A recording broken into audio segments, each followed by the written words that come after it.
పదాలు మన లివింగ్స్టన్ గారి జీవితంలో మ్యాచ్ అవుతున్నాయని నేను భావిస్తూ, ఆయన జీవితంలో ఆయన అన్వీపు కలిగి జీవిస్తున్నారని నేను భావిస్తూ, ఆ మాటలను ఈ వచనాల నుంచి ఆయన విషయంలో నేను పరిచయం చేస్తున్నాను.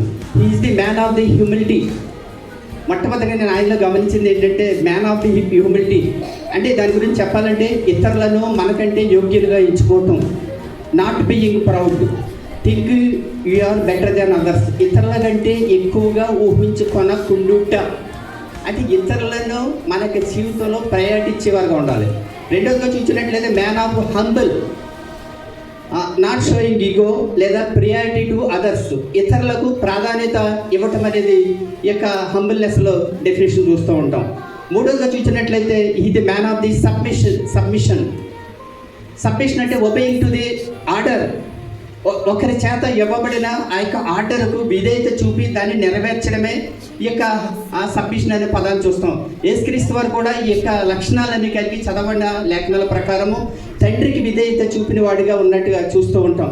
నేను ఆయన చాలా కలిసి గమనిస్తూ ఉంటాను. ఎవరేం చెప్పినా, యువతి చెప్పినా, పిల్లలు చెప్పినా, పెద్దలు చెప్పినా అందరినీ కూడా తనకంటే హెచ్చుగా భావిస్తూ ఉంటాడు, ప్రయారిటీ ఇస్తూ ఉంటాడు.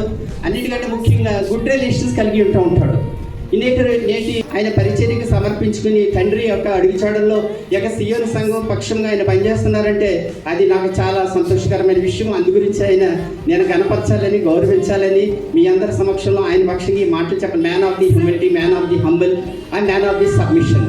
ఈ పదాలు చదవని లేఖనాలు ఉన్నాయి కాబట్టి పౌలు గారు మనందరి జీవితాల్లో కూడా ఈ పదాలు చూడాలని కోరుకుంటున్నారు. ఈ అదర్వైజ్ ఈ పదాలు మన జీవితాల్లో ఏంటంటే మన చేసే భక్తి కానీ, విశ్వాసం కానీ ఇదంతా కూడా వ్యర్థమైన ఆయన భావిస్తే పత్రిక రాస్తున్నారు. కాబట్టి మన యొక్క జీవితాల్లో ఇంకా ఎవరో కలిగి లేనట్టయితే కనుక మన అప్లికేషన్ చేసుకుని వాటి ప్రకారం జీవించాలని కోరుకుంటూ, మరి ముఖ్యంగా చివరి మాటగా అయ్యగారు కానీ మన లివింగ్స్టన్ గారు కానీ మొదటి నుంచి కూడా నన్ను ప్రోత్సహించు ఆ యొక్క ప్రక్రియలను ప్రార్థన చేస్తూ మరి కాబట్టి నేను ఇంకా ప్రొఫైల్లో నేను సక్సెస్ అవ్వడం, యాక్సెస్ అవ్వడం కూడా జరిగింది. కాబట్టి దాని నిమిత్తం కూడా వారికి సంపూర్ణ కుటుంబానికి ధన్యవాదాలు తెలియజేసి నేను మాటలు ముగిస్తున్నాను. Thank you very much.